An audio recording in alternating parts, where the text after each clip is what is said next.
महंगाई के खिलाफ कांग्रेस पार्टी आंदोलन करे थे।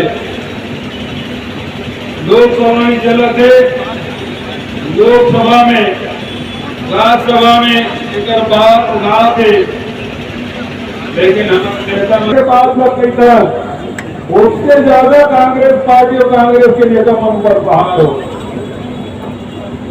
ये महंगाई चाहे पेट्रोल के हो, चाहे डीजल के हो, चाहे रसोई गैस के हो, चाहे खाए के तेल हो, सारे सामग्री में हो। पेट्रोल और डीजल के भाव बढ़ी तो ट्रांसपोर्टिंग के रेट बढ़ी, ट्रांसपोर्टिंग के रेट बढ़ी तो सामान महंगा मिले। यदि महंगाई कम करना है तो पेट्रोल डीजल के भाव पहले कम करेंगे। खबर की भी डीजल से ट्रक चलते, भी डीजल से ट्रैक्टर भी चलते।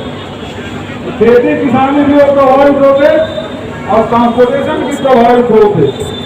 और लगातार देश तेजी में पट्टी चढ़ी, आज 35 पैसा बढ़ी, आज 85 पैसा बढ़ी, 1 रुपया बढ़ गए।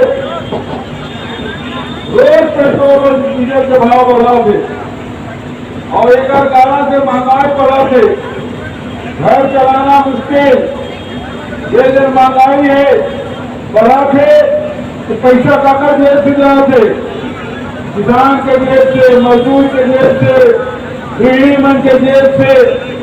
एक व्यापारी मन मेहनत करे थे, किसान मजदूर मन मेहनत करे थे, खेती में काम करे थे, दिन भर पसीना बहा थे, 24 घंटा काम करे थे, अपन परिवार में पाले पर दिन रात मेहनत करे थे। लेकिन ये महंगाई के माध्यम से आपके जेब में साइफर सिस्टम लगा दे, वो पैसा निकल के मोदी सरकार का जाल गाँव को झेलने को पड़ेगा। महंगाई के मारे घरों तो दिखती है, क्या कुछ कहना चाहेंगे इस महंगाई को लेकर? इसके बाद क्या है? आगे इसके बाद क्या है? सब जाना, सब मोदी सरकार और भाजपा मोदी सरकार। महिलाएं कमर तोड़ महंगाई से त्रस्त हो चुकी है। यहाँ तक महिलाओं के बच्चों के रबर और पेंसिल है, उसमें भी महंगाई बढ़ा करके GST लागू